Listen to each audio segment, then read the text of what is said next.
வணக்கம். உள்ளது உள்ளபடி பட்ஜெட் ஸ்பெஷல் நிகழ்ச்சிக்கு உங்களை வரவேற்பது வி விஷ்ணுராஜ். இன்றைய நிகழ்ச்சியில் நாளை மத்திய பட்ஜெட் இந்நேரம் வெளியாகி இருக்கும். இந்த நிலையில் நாளைய மத்திய பட்ஜெட்டில் என்ன இருக்கும், என்னென்ன மாதிரியான விஷயங்கள் எதிர்பார்க்கலாம் என்பது குறித்து விவாதிக்க இருக்கிறோம். நாளைய மத்திய பட்ஜெட் மிகுந்த முக்கியத்துவம் பெறுகிறது. காரணம் என்னவென்றால், அடிப்படை விஷயமான கிழமை தேதியிலிருந்தே நாளைய மத்திய பட்ஜெட் மிகுந்த முக்கியத்துவம் பெறுகிறது. இதுக்கு ரீசன் என்ன அப்படின்னு பார்த்தோம்னா, நாளைக்கு சனிக்கிழமை மத்திய பட்ஜெட் தாக்கல் செய்யப்படுவது கடந்த 15-16 வருடங்களுக்கு முன்பு நடந்தது. அதாவது 1999 ஆண்டு அப்போது இருந்த நிதியமைச்சர் ஜஷ்வந்த் சின்ஹா தன்னுடைய நிதிநிலை அறிக்கையை 1999 2000 ஆண்டின் நிதிநிலை அறிக்கையை ஒரு சனிக்கிழமை அதாவது 1999 ஆண்டு சனிக்கிழமை அவர் தன்னுடைய அந்த நிதிநிலை அறிக்கையை தாக்கல் செய்தார். அதை தொடர்ந்து 15-16 ஆண்டுகளுக்கு பிறகு மீண்டும் ஒரு சனிக்கிழமை நாளை இந்தியாவின் பட்ஜெட் தாக்கல் செய்யப்பட இருக்கிறது. இந்த நிலையில அடிப்படையான இந்த விஷயத்திலிருந்து பல்வேறு எதிர்பார்ப்புகள், தொழிற்துறைக்கு பல்வேறு விதமான டாக்ஸ் இன்சென்டிவ்ஸ் கொடுப்பாங்க அப்படின்ற மாதிரியான பல்வேறு எதிர்பார்ப்புகள் இருக்கு. இன்னைக்கு எக்கனாமிக் சர்வே வந்திருக்கு, அதுவும் ஒரு பாசிட்டிவான விஷயமாகவே பார்க்கப்படுகிறது.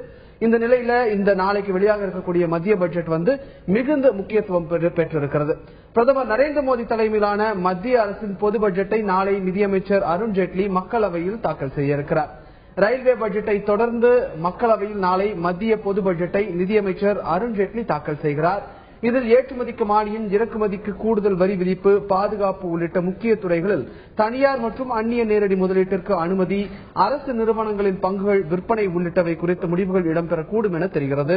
வரி சீர்திருத்த நடவடிக்கைகள், வருமான வரி உச்சவரம்பை உயர்த்துவது உள்ளிட்ட பல்வேறு அறிவிப்புகள் வெளியாகக்கூடும் என்றும் எதிர்பார்க்கப்படுகிறது. பரபரப்பான இந்த சூழ்நிலையில் நாளை நாடாளுமன்றத்தில் தாக்கல் செய்யப்படும் மத்திய பட்ஜெட் அரசியல் கட்சிகள் மட்டுமின்றி நாட்டு மக்களிடையே பெரும் எதிர்பார்ப்பை ஏற்படுத்தி இருக்கிறது என்பதில் எந்த சந்தேகமும் இல்லை. இது குறித்து தான் விவாதிக்க இருக்கிறோம். இன்றைய உள்ளது உள்ளபடி பட்ஜெட் ஸ்பெஷல் நிகழ்ச்சியில் விவாதிக்க இருக்கிறோம். தொடர்ந்து விவாதிக்கலாம். இந்த விவாதத்தில் நம்முடன் இணைகிறார் பொருளாதார நிபுணர் திரு புகழேந்தி. வணக்கம் சார். வணக்கம் சார். நேற்று ரயில்வே பட்ஜெட் தாக்கல் செய்யப்பட்டது. அதுல தெளிவா ஒரு ஆட்டிடியூட், மத்திய பட்ஜெட்டினுடைய ஒரு ஆட்டிடியூட் புரிஞ்சது. என்ன அப்படின்னா, புதுசா நாங்க திட்டங்கள் கொண்டு வருவதற்கு தயாராக இல்லை, ஏற்கனவே இருக்கக்கூடிய விஷயங்களை நாங்க ஃபர்ஸ்ட் சரி செஞ்சிடறோம். அவங்க ஒரு டார்கெட் வைக்கிறாங்க, 5 வருடத்துல எங்களுக்கு 8.5 லட்சம் கோடி ரூபாய் ரயில்வே சரி பண்றதுக்கு தேவைப்படுது, அதுக்கான இன்வெஸ்ட்மெண்ட் எதிர்பார்த்துட்டு இருக்கோம் அப்படின்ற மாதிரி சொல்லியிருக்காங்க. இந்த நிலையில இப்ப நாங்க 1,10,000 கோடி ரூபாய் இதுக்கு ஒதுக்கி இருக்கோம் அப்படின்னாலும் ஏற்கனவே இருக்கக்கூடிய பிரச்சனைகளை எல்லாம் சரி செய்வதற்காக இதை ஒதுக்குறோம் அப்படிங்கிற மாதிரி சொல்லியிருக்காங்க. சோ இதே மாதிரி ஆல்ரெடி இருக்கக்கூடிய பிரச்சனைகளை களைவதற்கு தான் நாளைய பட்ஜெட்டிலும் முக்கியத்துவம் வழங்கப்படும் நினைக்கிறீங்களா? நீங்க ரயில்வே பட்ஜெட்ல பாத்தீங்கன்னா, அவங்க தற்போதைய பிரச்சனைகளை தீர்ப்பதற்குரிய வழிகளை சொன்னார்கள். அதோடு என்ன பண்ண போகிறோம் என்பதை பத்தியும் சொன்னார்கள். என்ன ஒரு விஷயம் அங்க மிஸ்ஸிங்னா, எப்ப பண்ண போறாங்க, எப்படி பண்ண போறாங்க சொல்லல. அதை விட்டு பாத்தீங்கன்னா அவங்க நிறைய பேசியிருக்காங்க. டிபிபியை பத்தி பேசினாங்க, பன்னாட்டு நிறுவனங்களுடைய பங்கு பத்தி பேசினாங்க, டெக்னாலஜி அப்கிரேட பத்தி பேசினாங்க. அவங்க பேசாத எதுவுமே இல்ல பட்ஜெட்ல. அது ஒரு அற்புதமான விஷயம். ஆனா என்னன்னா, எப்ப பண்ண போறாங்க, எப்படி பண்ண போறாங்கிற விஷயம் மட்டும்தான் அதுல மிஸ்ஸிங். அதுதான் ஹர்ட்டிங். நம்ம எந்த ஒரு நிலைப்பாடு எடுக்காத போது இது பேச்சாவே இருந்துருமோ ஒரு பயம் இருக்கு. ஏன் பாத்தீங்கன்னா, அந்த 5 வருடத்திற்கு அப்புறம் நடக்க போகின்ற விஷயத்துக்கு இந்த விட பட்ஜெட் தான் பவுண்டேஷனா இருக்கணும். பவுண்டேஷனே போடாம நம்ம பேசுறதுனா ஆகாயத்தில் கட்டுற கோட்டை மாதிரி. ஆனா அதே சமயத்துல ஒரு ரயில்வே அமைச்சருக்கும் மிகப்பெரிய பாரம் என்னன்னு பாத்தீங்கன்னா, அடிப்படை கட்டமைப்புகளே இல்லாத போது நான் எப்படி மேல் நோக்கி போக முடியுங்கிறாரு. ஆனா அது தவறான அணுகுமுறை. we need to have both. ரெண்டுமே இருக்கு. அதாவது அடிப்படை பிரச்சனைகளையும் நம்ம தீர்க்கக்கூடிய செயல்பாடுகளை செய்ய வேண்டும், அதே சமயத்தில் மிகப்பெரிய மாற்றங்களை உண்டாக்கக்கூடிய திட்டங்களையும் தெளிவாக சொல்ல வேண்டும். அதுதான் மிஸ்ஸிங். அந்த அடிப்படையில் வருகின்ற இந்த பட்ஜெட்டை பாத்தீங்கன்னா அதே போல இருந்தா ஒரு பெரிய ஏமாற்றமா தான் இருக்கும். ஏன்னா அது நிறைய பேசப்பட்டிருக்கு. இந்த பட்ஜெட்ல நிறைய திரு ஜெட்லி அவர்கள் பேசினார்னா நமக்கு ஏமாற்றம் தான். நமக்கு தெளிவான முன்னோக்கு பாதையில் செல்லக்கூடிய ஃப்ரேம் ஒர்க் வேணும். அப்ப என்னன்னா, என்ன பொறுத்த வரைக்கும் மை பர்சனல் ஒப்பீனியன், இந்த வருகின்ற நாளைய பட்ஜெட் பொதுமக்களுக்கு பிடிக்கவில்லை என்றால், நிறைய காரசார விவாதத்துக்கு உட்பாக்கப்படும் என்றால், கண்டிப்பாக 5 வருடம் கழித்து ஒரு நல்ல ஒரு முன்னேற்றத்திற்கு இந்தியா போகும்.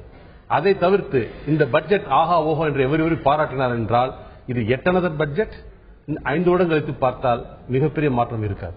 ஓகே, நாளைக்கு வரக்கூடிய மத்திய பட்ஜெட் முன்னாடியே சொல்லிட்டு இருந்தாங்க. அதாவது கடந்த வருடம் இந்திய மக்களுக்கு கசப்பான ஒரு மருந்து கொடுப்பதற்கான தருணம் விட்டது அப்படின்னு சொல்லி பல்வேறு விஷயங்கள் பேசப்பட்டு வந்தது. சோ நாளைக்கு வரக்கூடிய மத்திய பட்ஜெட் வந்து ஒரு கசப்பான மருந்தாக இருந்தால் கண்டிப்பாக இந்திய பொருளாதாரத்திற்கு நல்லதொரு விளைவு ஏற்படுங்கிறது உங்க கருத்தா நான் புரிஞ்சுக்கிறேன்.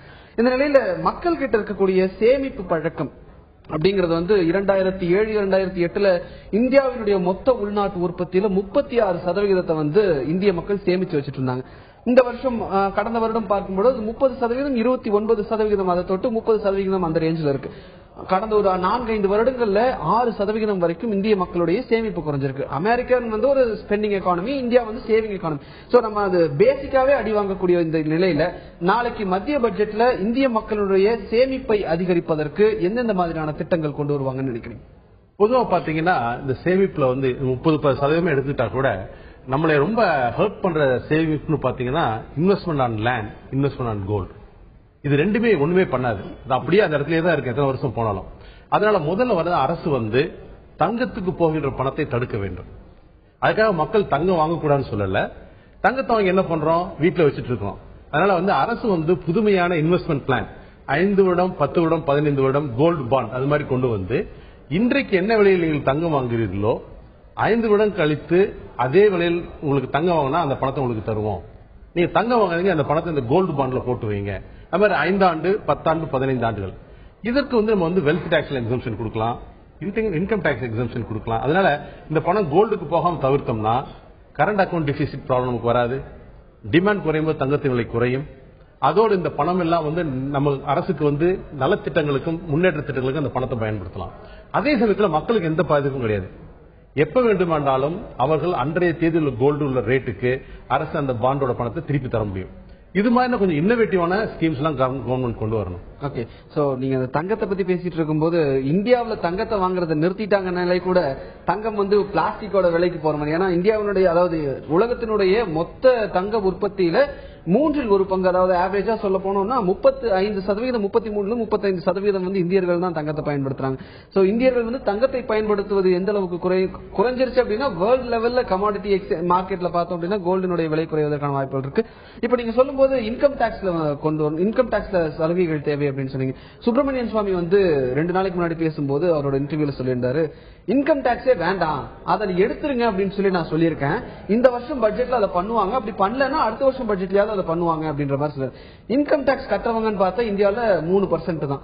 சோ அந்த 3% இருந்து அதிகமா வரப்போறது ஒண்ணும் இல்ல. அதுக்காக இன்டைரக்ட் டாக்ஸ்ல இப்ப நம்ம வாங்கக்கூடிய பொருட்கள்ல வரியை ஏத்துறாங்க அப்படிங்கன்னு எடுத்துக்கிட்டா கூட அது பலனளிக்கக்கூடிய ஒரு விஷயமா பார்க்கலாம். இப்ப இன்டைரக்ட் இன்கம் டாக்ஸ் பே பண்றதுக்கு அதை வாங்கினாங்களான்னு பாக்குறதுக்கு ஒரு டிபார்ட்மெண்ட், அதுல வேலை செய்யறவங்களுக்கு சம்பளம், இந்த மாதிரி நிறைய விஷயங்கள் வந்து கொடுக்க வேண்டியதா இருக்கு. ஏன்னா அரசாங்க ஊழியர்களுக்கு சம்பளம் தான் ஒதுக்கக்கூடிய பட்ஜெட்ல வந்து அரசாங்க ஊழியர்களுக்கு சம்பளம் தான் அதிகமா போகக்கூடிய ஒரு விஷயமா பார்க்கப்படுது. இந்த நிலையில இன்கம் டாக்ஸ் ஒரு விஷயம் தேவைன்னு நினைக்கிறீங்களா? அதாவது அவர் சுப்பிரமணிய சுவாமி சொன்னது வந்து ஒரு நல்ல கருத்து. ஆக்சுவலி பாத்தீங்கன்னா நம்ம வந்து 2 விஷயம் பண்ணணும். எய்தர் நம்ம இன்கம் டாக்ஸ் பே பண்ற பேஸ் இன்க்ரீஸ் பண்ணோம். இன்னைக்கு வந்து 3% இருந்து ஒரு 10%, 15% கொண்டு வந்தோம்னா அது பிராட் பேஸ்டா இருக்கும். அப்ப வந்து சுமை குறையும், பல பேர் வந்து பார்ட்டிசிபேட் பண்ணுவாங்க, எக்கனாமிக் growth இருக்கும். அப்படி இல்லைன்னா ரிமூவ் இன்கம் டாக்ஸ், அதை வந்து இன்டைரக்ட் டாக்ஸ்ல கொண்டு வரலாம். வேற பல வகையான இன்னோவேட்டிவ் வேலை கொண்டு வரலாம். அதாவது சில பிக்ஸ்ட் டாக்ஸ் சிஸ்டம் கொண்டு வரலாம். யாரும் ஏமாற்ற முடியாது. இப்போ ஒரு ப்ரொஃபஷனல் பிராக்டிஸ்னா இவ்வளவுதான் tax, fixed tax plus indirect tax கொண்டு வந்தோம்னா இன்கம் டாக்ஸ் எலிமினேட் பண்ண முடியும். ஆனா அது வந்து சாட்சி கூறப்பாங்க, இந்த அளவுக்கு நமக்கு அந்த கட்டமைப்பு இருக்கா, இதெல்லாம் நிலைப்படுத்த முடியுமா, கொண்டு வர முடியுமா, இதெல்லாம் பேச்சளவுல தான் பண்ண முடியுமா அப்படிங்கறத நமக்கு கேள்வி வரிய. இப்ப வேறு விதமான டாக்ஸ் திட்டங்களை கொண்டு வந்து வருமான வரிங்கிறத எடுக்கவும் முடியும். ஆனா அந்த அளவுக்கு நம்ம கட்டமைப்பு இருக்காங்கிறதான் கேள்வி. ஓகே, இந்தியர்கள் வந்து தங்கத்து மேல அதிக சேமிப்பு நாட்டம் கொண்டவர்கள். அதுல எந்த கருத்தும் மாற்று கருத்துமே இருக்கிறது இல்லை. ஏன்னா அது நம்ம கலாச்சாரத்தை ஒற்ற ஒரு விஷயம்.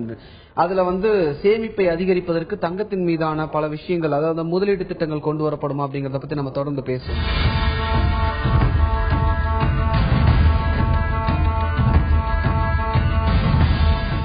நாளைய பட்ஜெட் மக்கள் அனைவரும் புகழக்கூடிய பட்ஜெட்டாக இருக்குமா அல்லது இந்தியர்கள் அனைவருக்கும் அது கசப்பான ஒரு மருந்தாக இருக்குமா என்பது குறித்து விவாதித்துக் கொண்டிருக்கிறோம். தொடர்ந்து விவாதிப்போம். சார், நேற்றைய ரயில்வே பட்ஜெட்ல வந்து ரயில்வே அமைச்சர் சொன்னாரு, இதுல கொண்டு வந்திருக்கக்கூடிய திட்டங்கள், நான் சொல்லியிருக்கிற விஷயங்கள் எல்லாமே வந்து பிரைம் மினிஸ்டரோட பெட் ப்ராஜெக்டான ஸ்வச் பாரத்ல இருந்து மேக் இன் இந்தியா வரைக்கும் எல்லாத்துக்குமே ஒரு உதவக்கூடிய ஒரு விஷயமாக தான் இருக்கும் அப்படின்ற மாதிரி. மேக் இன் இந்தியா திட்டத்துக்கு கீழே வரக்கூடிய எல்லா விஷயங்களுக்குமே வந்து பல இன்சென்டிவ்ஸ் கொடுக்க போறாங்க அப்படிங்கிற மாதிரியான எதிர்பார்ப்பு பல தரப்பட்ட இதுலயும் இருந்துட்டு இருக்கு. இந்த நிலையில நாளைக்கு மேக் இன் இந்தியா அப்படிங்கறத ஒரு பிரம்மாண்டமான ஒரு விஷயமா காமிச்சு அதுக்கு பல இன்சென்டிவ்ஸ் அள்ளி கொடுப்பாங்கன்னு நினைக்கிறீங்களா? ஏன்னா இன்னைக்கு பொருளாதார ஆய்வறிக்கை வெளியாகிறதுக்கு முன்னாடி ஒரு இந்தியாவினுடைய ஒரு நாட்டினுடைய பொருளாதார நிலை அது எப்படி இருக்கு அப்படிங்கறத இப்படி உடனே தெரிஞ்சுக்கணும் அப்படின்னா அதனுடைய ஸ்டாக் மார்க்கெட்டினுடைய இதை பார்த்தா எப்படி என்னங்கிறது ஒரு ஐடியா, ஒரு பேசிக் ஐடியா கிடைச்சிடும். இன்னைக்கு பொருளாதார ஆய்வறிக்கை வெளியாவதற்கு முன்னாடி 40 புள்ளிகள் 50 புள்ளிகள் இருந்தா ஆய்வறிக்கை வெளியானதுக்கு அப்புறம் 300 புள்ளிகளை தாண்டி போயிட்டே இருக்குன்னு மேலே ஏறிட்டு இருக்கு. சோ அந்த வகையில இதை வந்து இந்த எக்கனாமிக் சர்வே வந்து இந்தியன் இண்டஸ்ட்ரீஸ் வந்து ரொம்பவே பாசிட்டிவா பாக்குறாங்க. அதே பாசிட்டிவிட்டி நாளைக்கும் தொடருமா? இது முதல்ல என்ன ஆக்சுவலா என்ன பண்ண போறாங்கிறத பொறுத்து தான் இருக்கு. இது நிறைய பேசிட்டாங்க, பழையபடியே நாளைக்கும் பேசினாங்கன்னு வச்சுக்கோங்க, index will go down. Concrete action make in இந்தியானா என்ன? அது ஜிஎஸ்டி நம்ம ஒன்னும் இம்ப்ளிமெண்ட் பண்ணல. It has a link with make in economy. அடுத்து வந்து நம்மளுடைய போர்ட் இன்ஃப்ராஸ்ட்ரக்சர். இன்னைக்கு பாத்தீங்கன்னா நம்ம போர்ட்ல வந்து எந்த ஒரு வெளிநாட்டு கப்பலும் வரனாவே 4 நாள் 5 நாட்கள் தங்கி தான் வருது. அதனால போர்ட்டோட இன்ஃப்ராஸ்ட்ரக்சர் டெவலப் ஆகாம வந்து நம்ம எக்ஸ்போர்ட் இம்ப்ரூவ் பண்ண முடியாது, இம்போர்ட் இருக்க முடியாது. அப்ப மேக் இன் இந்தியாங்கிறத வந்து தனியா பார்க்க முடியாது. அதை வந்து டாக்ஸ் ஸ்ட்ரக்சர், போர்ட் மற்ற அதர் இன்ஃப்ராஸ்ட்ரக்சர் சேர்த்து தான் அதை பார்க்க முடியும். அப்பதான் வந்து மேக் இந்தியா ஒரு ரியலைசபிளா இருக்குமே ஒழிய ஜஸ்ட் மேக் இந்தியாங்கிறது இட்ஸ் நாட் ரியலைசபிள் ஒன். இது ஒரு கனவு.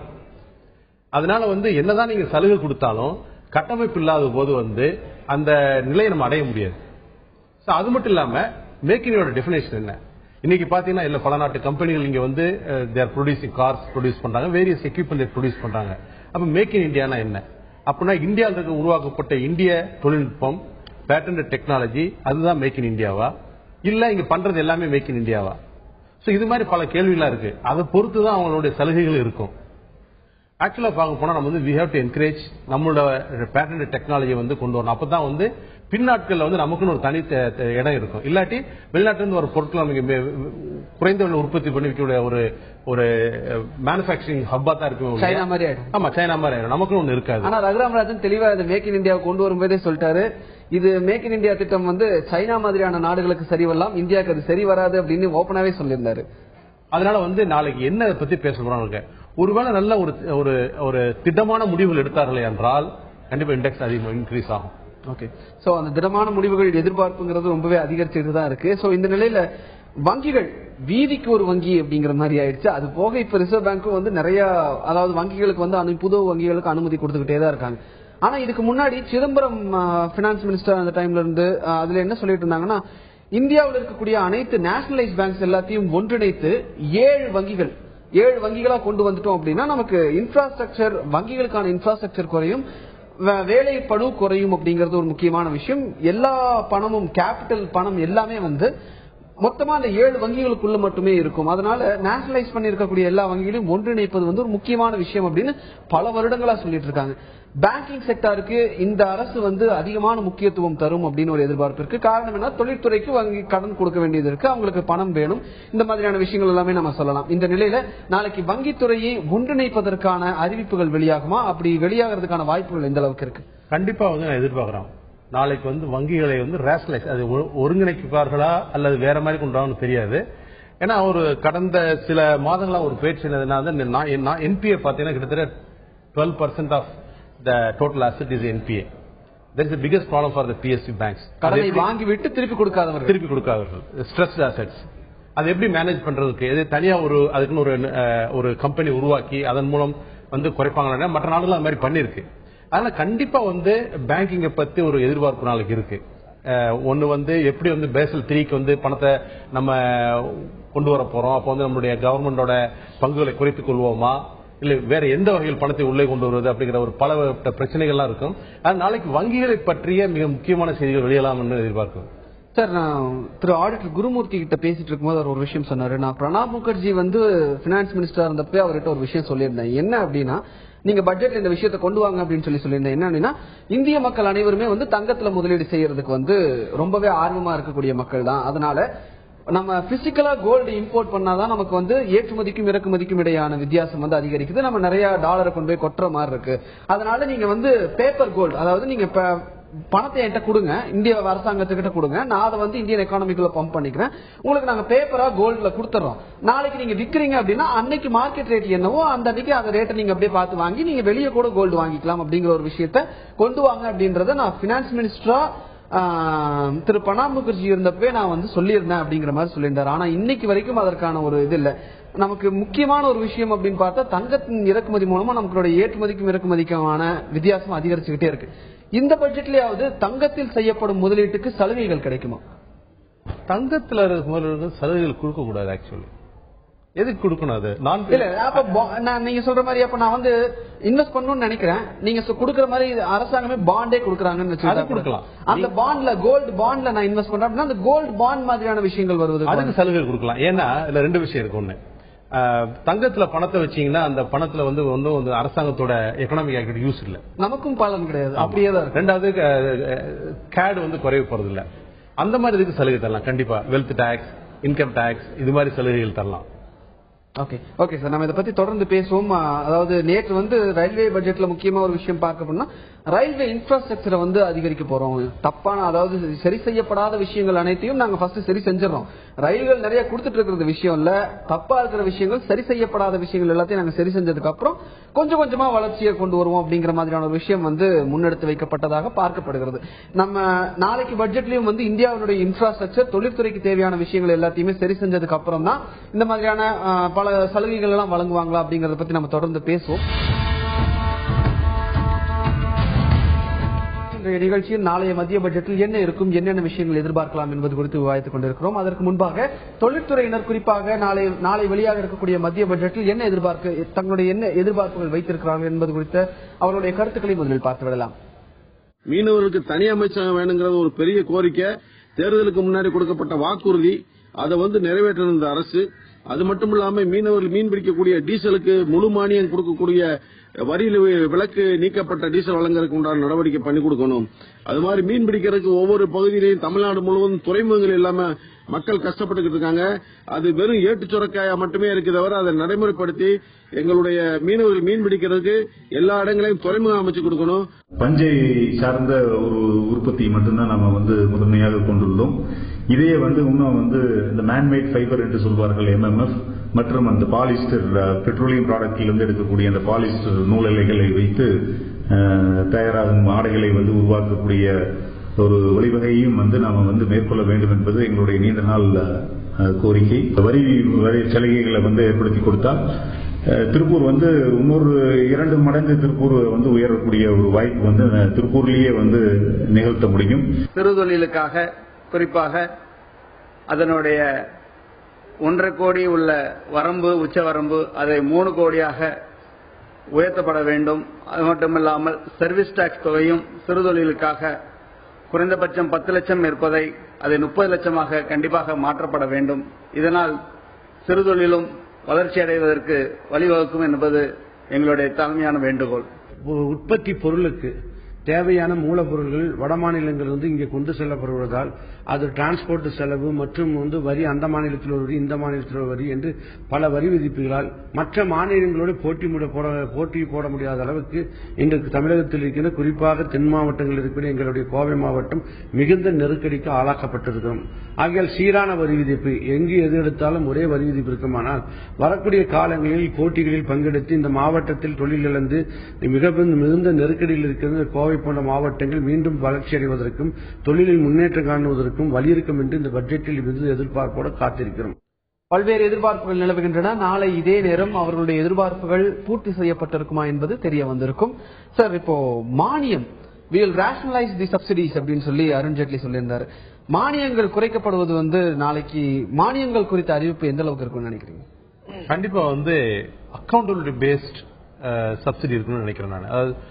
எல்லாத்துக்கும் மானியங்கிறத விட வந்து யாருக்கு மானியம் தேவையோ பயனாளிகள் யாருன்னு பார்த்து உதாரணத்துக்கு பார்த்தா இந்த கேஸ் சிலிண்டர் எல்லாம் பாத்தீங்கன்னா பல கோடி வாங்குறவருக்கும் மானியம் இருக்கு, பல 100 ரூபாய் சுமாருக்கு மானியம் இருக்கு.